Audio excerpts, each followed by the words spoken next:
Cinema शौकीन सबका स्वागत करता है। आज हम बात करने वाले हैं टू फास्ट टू फ्यूरियस के बारे में। ये film fast and furious series की दूसरी फिल्म है और इस सीरीज की पहली फिल्म को हमने ऑलरेडी अपने पहले चैनल पे एक्सप्लेन कर रखा है, जिसका लिंक आपको नीचे डिस्क्रिप्शन में मिल जाएगा। और उसके साथ साथ आपको डिस्क्रिप्शन में हमारे और भी बाकी चैनल्स का लिंक मिल जाएगा जिन पे हम रेगुलर वीडियोस डालते रहते हैं, तो उन चैनल्स को भी जरूर सब्सक्राइब करें। अब तक हमने देखा था कि ब्रायन और कॉर्नर ने डोमिनिक को भगा दिया था और इसके लिए पुलिस वाले उस पर बहुत ही ज्यादा गुस्सा है, लेकिन अब पुलिस वाले ब्रायन को एक और चांस देना चाहते हैं क्योंकि उन्हें एक बड़े क्रिमिनल को पकड़ना है और अगर ब्रायन ने ये काम कर दिया तब वो उसके पिछले सारे गुनाहों को भूल जाएंगे। कहानी की शुरुआत होती है और हम देखते हैं कि मियामी शहर में एक रेस होने वाला है और इस रेस को करवा रहा है तेज पार्कर और वो हमेशा ही रेसेस ऑर्गेनाइज करवाता है, लेकिन यहाँ पे वो सबको बताता है कि आज हम रेस करवाने वाले हैं जिसके लिए हमें 4 गाड़ियों की आवश्यकता है और 4 रेसर्स की, लेकिन अभी हमारे पास सिर्फ 3 गाड़ियां और 3 रेसर्स है। इसीलिए अगर थोड़ी देर में यहाँ पे चौथा रेसर नहीं आया तब हमें इस रेस को रद्द करना पड़ेगा। इसीलिए इस बात को सुनने के बाद सारे लोग निराश होने लगते हैं और कहते हैं कि ऐसा मत करो, हम यहाँ पे रेस करने के लिए आए हैं और शायद यहाँ पे चौथा आदमी कोई भी नहीं आएगा, इसीलिए अब तुम्हें ही कुछ करना पड़ेगा। और इस बात को सुनते ही तेज कॉल करता है अपने दोस्त को यानी ब्रायन को और कहता है कि यहाँ पे एक रेस होने वाला है, क्या तुम कुछ एक्स्ट्रा पैसे बनाना चाहोगे? और ब्रायन कहता है कि हाँ। और अब जल्दी ही ब्रायन रेस करने के लिए निकल पड़ता है क्योंकि आजकल ब्रायन बेरोजगार है और उसके पास कोई भी काम नहीं है और उसे पैसों की सख्त जरूरत है। फिर जैसे ही ब्रायन यहाँ पे पहुँचता है ये लोग रेस को शुरू कर देते हैं और यहाँ पे बहुत ही घमासान रेस होने लगता है और सारे लोग अपनी गाड़ी को बहुत ही तेजी में चला रहे होते हैं और तेज यहाँ के सारे लोगों से पूछता है कि क्या आपको मजा आ रहा है और सारे लोग कहते हैं कि हाँ। तब कहता है कि हम मजे को दुगना कर रहे हैं और इतना कहने के बाद वो ब्रिज को आधा खोल देता है, यानी कि अब रास्ते में बहुत बड़ा गैप बन चुका है और इस रास्ते को कवर करने के लिए आपको गाड़ी को इस पार कुदाना पड़ेगा। तभी हम ब्रायन को देखते हैं जो पुल का करीब आ जाता है और जब ब्रायन जैसे ही पुल को देखता है वो अपनी गाड़ी को उड़ाने के लिए तैयार हो जाता है क्योंकि ब्रायन एक शानदार ड्राइवर है और वो देखते ही देखते अपनी गाड़ी को इस पार ले आता है और इस रेस को जीत जाता है। और इस रेस में नंबर 2 पे आती है सुकी जो कि ब्रायन की अच्छी दोस्त है और अब इस रेस के बाद ब्रायन को बहुत सारे पैसे मिलते हैं, इसीलिए वो इनमें से कुछ पैसे तेज को भी देता है कमीशन के तौर पे। तभी यहाँ पे बहुत सारे पुलिस वाले आ जाते हैं और सारे लोग यहाँ से भागने लगते हैं, लेकिन पुलिस वालों को सबसे ज्यादा दिलचस्पी होती है ब्रायन में, इसीलिए वो ब्रायन का पीछा छोड़ने का नाम ही नहीं ले रहे होते हैं। ब्रायन भागता जाता है और वो लोग ब्रायन को पकड़ते जाते हैं, लेकिन वो लोग जानते हैं कि वो ब्रायन को इतनी आसानी से नहीं पकड़ सकते, इसीलिए वो ब्रायन की गाड़ी पे एक इलेक्ट्रिक डिवाइस को फेंकते हैं जो उसकी गाड़ी की पूरी ऊर्जा सोख लेती है और उसकी गाड़ी वहीं पे बंद हो जाती है और ये लोग ब्रायन को पकड़ करके ले जाते हैं पुलिस स्टेशन और यहाँ पे ब्रायन से पूछताछ करने लगता है एजेंट मार्कम। और जब वो ब्रायन का रिकॉर्ड देखता है तब उसे पता लगता है कि ब्रायन पहले एक पुलिस वाला था, इसीलिए वो ब्रायन के खिलाफ और भी ज्यादा सख्त हो जाता है। तभी यहाँ पे आते हैं एजेंट बिकिंस जिसे हमने पहले पार्ट में देखा था और बिकिंस और ब्रायन पहले भी एक साथ काम कर चुके हैं, इसीलिए बिकिंस ब्रायन को ले जाता है एक प्राइवेट कमरे में और कहता है कि मुझे तुमसे कुछ जरूरी बात करनी है। और इतना कहने के बाद वो एक गैंगस्टर के बारे में बताता है जिसका नाम है कार्टर वेरोन और बिकिंस कहता है कि इसने पूरे शहर में तहलका मचा रखा है और ये हर जगह 2 नंबर का काम करता है और वो शहर से पैसे भी बाहर भेजता है, लेकिन इतनी मेहनत करने के बाद भी हमारे पास उसके खिलाफ एक भी सबूत नहीं है और हमने अपने एक एजेंट को भी उसके साथ लगा रखा है, फिर भी हमारा काम नहीं बन रहा। लेकिन हाल ही में हमें पता लगा है कि उसे 2 ड्राइवर्स की जरूरत है और मैं चाहता हूँ कि तुम वो ड्राइवर बन करके उसके पास जाओ और उसके खिलाफ सबूतों को इकट्ठा करो। और इस बात को सुनने के बाद ब्रायन कहता है कि आपको क्यों लगता है कि मैं ये काम करूंगा? तब बिकिंस कहता है कि अगर तुम ये काम करोगे तो मैं तुम्हारे सारे रिकॉर्ड्स को क्लियर कर दूंगा और कहीं हम तुम्हें फिर से कंसीडर करें पुलिस की नौकरी के लिए। और अब इस बात को सुनने के बाद ब्रायन सोचने लगता है। तभी बिकिंस कहता है कि इस काम में तुम्हारी मदद हमारा एक और एजेंट करेगा और ये तुम्हारे साथ ड्राइवर बन करके जाएगा। और इस बात को सुनने के बाद ब्रायन एक सवाल पूछता है उस एजेंट से गाड़ी के बारे में और जब वो जवाब देता है तब ब्रायन कहता है कि मैं इसके साथ नहीं जा सकता क्योंकि इसे गाड़ियों के बारे में कुछ भी नहीं पता और इसके साथ मैं काम नहीं कर सकता और अगर तुम लोग चाहते हो कि मैं इस काम को करूं तो मैं अपने मन पसंद का दूसरा ड्राइवर चुनूंगा। तब बिकिंस कहता है कि तुम्हें कौन चाहिए और ब्रायन कहता है कि रोमन पियर्स। तब हमें रोमन पियर्स के बारे में पता लगता है कि वो 3 साल की जेल की सजा काट चुका है और अभी भी सरकार ने उसे नजरबंद करके रखा है, इसीलिए वो अपने घर से 100 गज से ज्यादा दूर नहीं जा सकता, इसीलिए वो दिन भर अपने कंपाउंड में ही रहता है। लेकिन उसे गाड़ियों से बहुत प्यार है, इसीलिए वो उतनी ही दूरी में रेस कर लेता है। और जब ये दोनों वहाँ पे पहुँचते हैं तब भी रोमन रेस कर रहा होता है और जैसे ही उसका रेस खत्म होता है ब्रायन उसे आवाज देने लगता है, लेकिन रोमन इसकी आवाज को सुनने के बाद इसे इग्नोर कर देता है। और यहाँ पे हमें पता लगता है कि ब्रायन और रोमन दोनों बचपन से दोस्त हैं, लेकिन रोमन को जब जेल हुई तब ब्रायन ने उसकी मदद नहीं की और रोमन को लगने लगा कि उसी ने उसे जेल भिजवाया है, इसीलिए तब से वो ब्रायन से नफरत करने लगा। और अब जैसे ही ब्रायन रोमन के पास जाता है रोमन उसे मारने लगता है और ये दोनों ऐसे ही लड़ते रहते हैं और बिकिंस खड़ा होकर के तमाशा देखता है और ब्रायन को कहता है कि मैं इसमें तुम्हारा साथ नहीं दूंगा, इस मसले को तुम्हें ही सुलझाना पड़ेगा। और अब ब्रायन रोमन से कहता है कि मुझे तुम्हारी जरूरत है। तब रोमन कहता है कि मैं तुम्हारे साथ कोई भी काम नहीं करूंगा क्योंकि जब मुझे तुम्हारी जरूरत थी तब तुमने मेरी मदद नहीं की और मैं 3 सालों से जेल में सड़ रहा था और अभी मैं नजरबंद हूँ और मैं यहाँ से ज्यादा दूर भी नहीं जा सकता और ये सब कुछ तुम्हारी वजह से हुआ है। तब ब्रायन कहता है कि अगर तुम मेरा साथ दोगी तो मैं सब कुछ ठीक कर दूंगा और तुम्हारे ऊपर जितने भी चार्जेस लगे हैं उन सबको भी हटा दिया जाएगा। लेकिन रोमन कहता है कि मुझे तुम पर बिल्कुल भी विश्वास नहीं है और इतना कहने के बाद वो आता है बिल्किंस के पास और कहता है कि क्या ब्रायन सच बोल रहा था। और बिल्किंस कहता है कि हाँ, अगर तुमने हमारी मदद की और इस मिशन को पूरा किया तब मैं तुम्हारे सारे रिकॉर्ड्स को क्लियर कर दूंगा। और रोमन कहता है कि ठीक है, मैं तुम्हारे साथ काम करूंगा, लेकिन मुझे इस पे बिल्कुल भी भरोसा नहीं। इसीलिए अब इन्हें लेकर के जाया जाता है पुलिस स्टेशन और यहाँ पे इनकी मुलाकात होती है मोनिका से। मोनिका एक कस्टम एजेंट है, लेकिन अभी वो अंडर कवर होकर के कार्टर के साथ काम कर रही है ताकि वो उसका पर्दाफाश कर सके। और बिल्किस बताता है कि इस केस में ये तुम्हारी मदद करेगी और अंदर की खबरें तुम्हें मोनिका से ही मिलेंगी। तब मोनिका बताती है कि कल सुबह बहुत सारे रेसर्स को बुलाया गया है और उन्हें एक पार्सल को दूसरी जगह पे पहुंचाना है और जो इस काम को सबसे जल्दी करेगा उसे कार्टर अपने साथ रख लेगा और मैंने उस लिस्ट में तुम दोनों का भी नाम डाल दिया है, इसीलिए अब तुम लोग तैयार हो जाओ। तब इस बात को सुनने के बाद रोमन कहता है लेकिन हमारे पास गाड़ियां नहीं है। तब इनके सामने 2 शानदार गाड़ियां आती हैं और रोमन जैसे ही यहाँ पे एक कन्वर्टेबल गाड़ी को देखता है वो खुश हो जाता है और कहता है कि मैं इस गाड़ी को चलाऊंगा। और ब्रायन कहता है कि ठीक है, वैसे भी मुझे दूसरी वाली गाड़ी पसंद थी, इसीलिए ब्रायन की गाड़ी में आकर के मोनिका बैठ जाती है। तब रोमन कहता है कि तुम मेरी गाड़ी में क्यों नहीं बैठते। तब मोनिका कहती है क्योंकि तुम्हारे पास कन्वर्टेबल कार है। और अब ये लोग यहाँ से निकल जाते हैं और जल्दी ये लोग पहुंचते हैं कार्टर के घर के पास। तब मोनिका गाड़ी से उतर जाती है और वो अंदर चली जाती है और कहती है कि यहाँ पे जितने भी ड्राइवर्स आए हैं उन सब का ID कार्ड और ड्राइविंग लाइसेंस ले लो। तब हम यहाँ पे देखते हैं कि यहाँ पे बहुत सारे ड्राइवर्स आए हैं। तभी यहाँ पे कार्टर आता है और वो सबको एक लोकेशन देता है और कहता है कि उस वेयर हाउस में मेरी एक फरारी पड़ी हुई है और उसमें मेरा एक पार्सल है और जो आदमी उस पार्सल को लेकर के सबसे पहले आएगा वो मेरे लिए काम कर पाएगा। और अब सारे लोग अपनी अपनी गाड़ियों को लेकर के निकल जाते हैं, लेकिन ये पार्सल होता है शहर से बाहर, इसीलिए सब अपनी गाड़ियों को बहुत ही तेजी में भगा रहे होते हैं। तभी हमें पता लगता है कि ब्रायन और रोमन की गाड़ी में GPS लगा है और जैसे ही पुलिस वाले इनकी लोकेशन को देखते हैं उन्हें लगता है कि ये लोग शहर छोड़ करके भाग रहे हैं, इसीलिए पुलिस वाले भी अपनी पूरी टीम के साथ इनका पीछा करने लगते हैं और ये दोनों अपने टारगेट की तरफ निकलने लगते हैं। इस बीच बाकी रेसर्स बहुत चालाकी करने की कोशिश करते हैं, लेकिन ब्रायन और रोमन दोनों बहुत ही शानदार ड्राइवर्स हैं और इन्हें पता है कि यहाँ से कैसे बाहर निकलना है और कैसे इन सारे लोगों को पीछे छोड़ना है। इसीलिए ये लोग अपनी शानदार ड्राइविंग स्किल का इस्तेमाल करते हैं और इन सबको पीछे छोड़ते हुए आगे निकल जाते हैं और जल्दी ही पहुंचते हैं उस वेयर हाउस में। तब इन्हें वो फरारी भी दिख जाती है, इसीलिए रोमन अपनी शर्ट उतारता है और वो फरारी का कांच तोड़ देता है। तब ब्रायन उसे बताता है कि दरवाजा पहले से खुला हुआ था और अब ये लोग पार्सल को निकाल लेते हैं। तभी यहाँ पे बाकी ड्राइवर्स आ जाते हैं और वो कहते हैं कि हम इन सबको जिंदा नहीं छोड़ेंगे और अब हमें कैसे भी इनसे पार्सल छीन लेना है। और अब ये लोग इन दोनों पे हमला करने ही वाले होते हैं। तभी यहाँ पे पुलिस वाले आ जाते हैं और वो सारे ड्राइवर्स यहाँ से भागने लगते हैं, लेकिन रोमन पुलिस वालों पे गोलियां चला देता है और तब ये लोग अपनी अपनी गाड़ियों में बैठ करके यहाँ से निकल जाते हैं। और जैसे ही ये लोग कार्टर के पास पहुंचते हैं, कार्टर कहता है कि तुम दोनों की नौकरी पक्की, क्योंकि तुम दोनों ने बहुत अच्छा काम किया है। और इतना कहने के बाद वो रोमन को कहता है कि तुमने मेरी गाड़ी का कांच तोड़ा है, इसीलिए वो सारे पैसे मैं तुम्हारी तनख्वाह से काटूंगा। और इतना कहने के बाद वो इनको अगला काम देता है और कहता है कि कल बीच से मेरा बहुत सारा सामान तुम लोगों को लेकर के आना है और जैसे ही तुम लोग उस सामान की डिलीवरी करोगे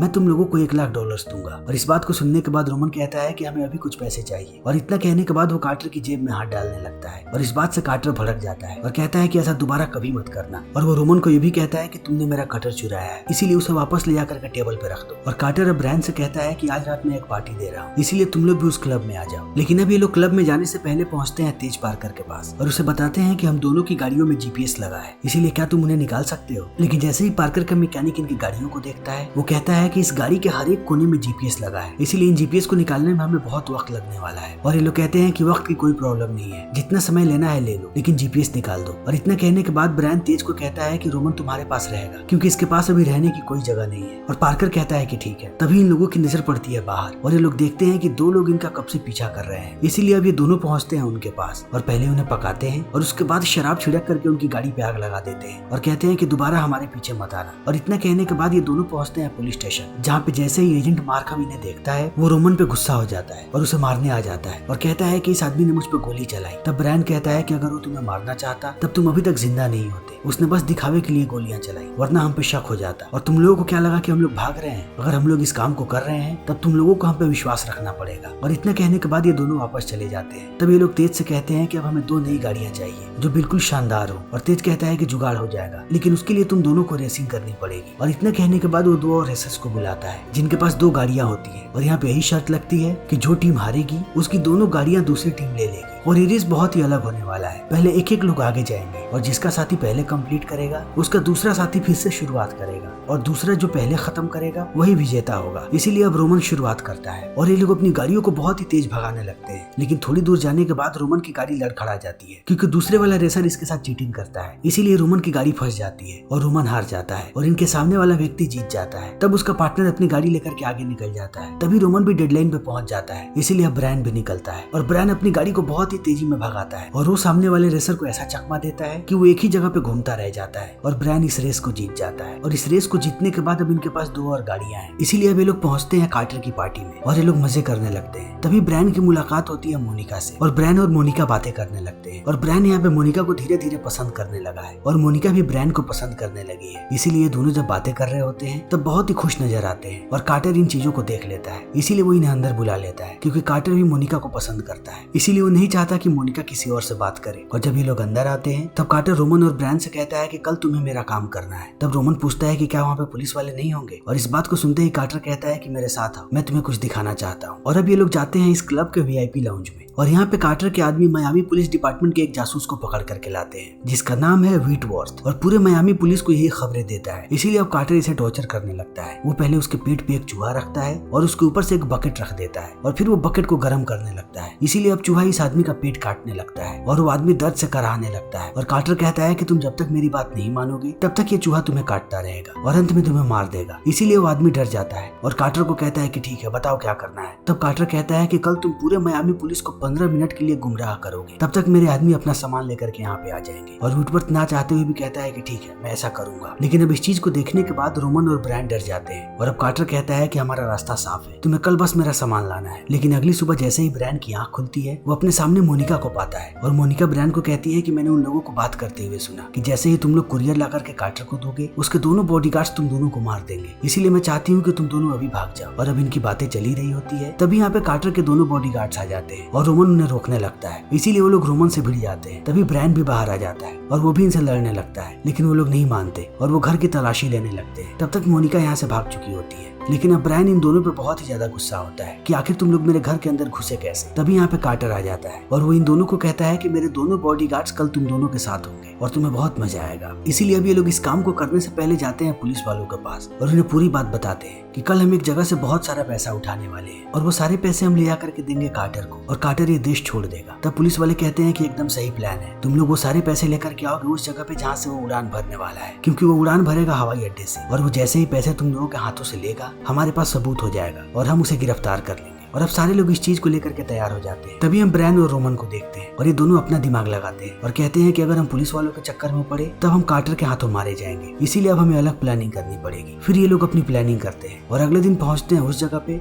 जहाँ से इन्हें पैसे उठाने हैं। और यहाँ पे हम कार्टर के दोनों बॉडीगार्ड्स को देखते हैं और एक बॉडीगार्ड बैठ जाता है रोमन के साथ और एक बैठ जाता है ब्रायन के साथ और ये दोनों आगे बढ़ने लगते हैं। लेकिन अब पुलिस वाले भी इनका पीछा कर रहे हैं। ये लोग भागते जाते हैं और पुलिस वाले इनका पीछा करते जाते हैं। इसीलिए अब यहाँ से ये लोग अपनी प्लानिंग को अंजाम देना शुरू करते हैं और ये लोग अपनी दोनों गाड़ियों को ले आकर के गैराज के अंदर घुसा देते हैं और जल्दी ही उस गैराज का दरवाजा बंद हो जाता है और पुलिस इनके बाहर आने का इंतजार करने लगती है। लेकिन थोड़ी देर के बाद जैसे ही दरवाजा खुलता है अंदर से सैकड़ों गाड़ियां बाहर निकलती हैं और इस चीज को देखने के बाद सारे पुलिस वाले चौंक जाते हैं और वो ढूंढ नहीं पाते हैं कि आखिर ये दोनों कहाँ पे हैं और गाड़ियां ऐसे ही भागती जाती हैं। तभी थोड़ी देर के बाद इन्हें वो दोनों गाड़ियां मिल जाती हैं और जैसे ही पुलिस वाले उन गाड़ियों के पास जाते हैं उन्हें पता लगता है कि इन गाड़ियों को कोई और ही चला रहा है। तभी हम ब्रायन और रोमन को देखते हैं जो उन्हीं गाड़ियों में बैठे हैं जिन गाड़ियों को उन्होंने रेस में जीता था और अब वो आगे जाने लगते हैं और थोड़ा आगे जाने के बाद रोमन समझ जाता है कि अब ये लोग उन्हें मार देंगे। इसीलिए रोमन अपनी गाड़ी की एक बटन दबाता है और उसके पास जो बॉडीगार्ड बैठा होता है वो ऊपर उड़ करके बाहर गिर जाता है और अब ब्रायन भी ऐसा ही करने वाला होता है। तभी वो आदमी ब्रायन को एक नई लोकेशन बताता है और कहता है कि अब वहाँ पे चलना है। और इस बात को सुनने के बाद ब्रायन चौंक जाता है और कहता है कि हम हवाई अड्डे पे नहीं जा रहे। तब वो कहता है कि नहीं, कार्टर अब पानी के रास्ते जाने वाला है। इसीलिए ब्रायन अब इस आदमी को बाहर नहीं फेंकता और वो उस लोकेशन पे जाने लगता है जहाँ पे कार्टर है, क्योंकि इन्हें कैसे भी कार्टर को पकड़ना है। लेकिन ब्रायन जैसे ही वहाँ पे पहुंचता है कार्टर उससे पूछता है कि तुम्हारा दूसरा साथी कहाँ पे है। तब ब्रायन कहता है कि वो आता ही होगा। तब हमें पता लगता है कि अब कार्टर को पूरी सच्चाई पता लग चुकी है और वो जान चुका है कि ये लोग पुलिस वालों के लिए काम कर रहे हैं और उसके साथ साथ उसे मोनिका की भी सच्चाई पता लग गई है। इसीलिए वो अपने आदमियों को कहता है कि इसे मार दो और इतना कहने के बाद वो मोनिका को अंदर लेकर के चला जाता है क्योंकि वो मोनिका को अपने हाथों से मारना चाहता है। और अब ये बॉडीगार्ड ब्रायन को मारने ही वाला होता है तभी ब्रायन उस पर हमला कर देता है और यहाँ पे चारों तरफ गोलियां चलने लगती है। इसी बीच यहाँ पे रोमन आ जाता है और वो भी सब पे गोलियां चलाने लगता है और वो ब्रायन को बचा लेता है। तभी ब्रायन देखता है कि कार्टर जहाज लेकर के आगे निकल चुका है और अब उसके पास बहुत सारे पैसे हैं और उसके साथ साथ मोनिका भी है जिसे वो जल्दी ही मार देगा। इसीलिए ब्रायन अपनी गाड़ी से जहाज का पीछा करने लगता है और थोड़ी दूर जाने के बाद एक ऊंचाई से अपनी गाड़ी को जंप करवाता है और सीधा ये गाड़ी जाकर के लैंड होती है जहाज पे। तभी इन पे कार्टर हमला करने आता है, लेकिन मोनिका उसे घायल कर देती है और जल्दी ही सारे पुलिस वाले यहाँ पे आ जाते हैं और वो कार्टर को गिरफ्तार कर लेते हैं। और यहाँ पे पुलिस वालों को 2 बैग मिलता है और मार्कन रोमन से पूछता है कि क्या यहाँ पे 2 ही बैग था, और ये लोग कहते हैं कि हाँ, और मार्कन भी इस बात को मान जाता है। तब रोमन देखता है कि अभी लोग इन पे विश्वास कर रहे हैं, इसीलिए रोमन अपनी गाड़ी में जाता है और एक और बैग ला करके देता है और कहता है कि वहाँ पे 3 बैग्स थे और अब पुलिस वालों को इनकी ईमानदारी बहुत अच्छी लगती है। फिर वो बताते हैं कि हम लोगों ने तुम्हारे ऊपर जितने भी केसेस चल रहे थे उन सबको खारिज कर दिया है, इसीलिए अब तुम दोनों आजाद हो। और इतना कहने के बाद पुलिस वाले यहाँ से चले जाते हैं। तब ये दोनों भी जाने लगते हैं। तब रोमन ब्रायन से कहता है कि अब हम अपना गैराज खोलेंगे। तब ब्रायन कहता है कि गैराज खोलने के लिए बहुत पैसे चाहिए। तब रोमन अपनी शर्ट उठाता है और हम देखते हैं कि रोमन ने बहुत सारी नोटों की गड्डियां दबा रखी हैं और अब रोमन कहता है कि दोस्त अब हम भूखे नहीं हैं, और ये फिल्म इसी के साथ खत्म हो जाती है। तो दोस्तों, हमारी आज की ये वीडियो यहीं पे खत्म होती है। अगर आपको हमारी ये वीडियो पसंद आई हो तो इसे लाइक करें, शेयर करें और चैनल को सब्सक्राइब करें। Thank you.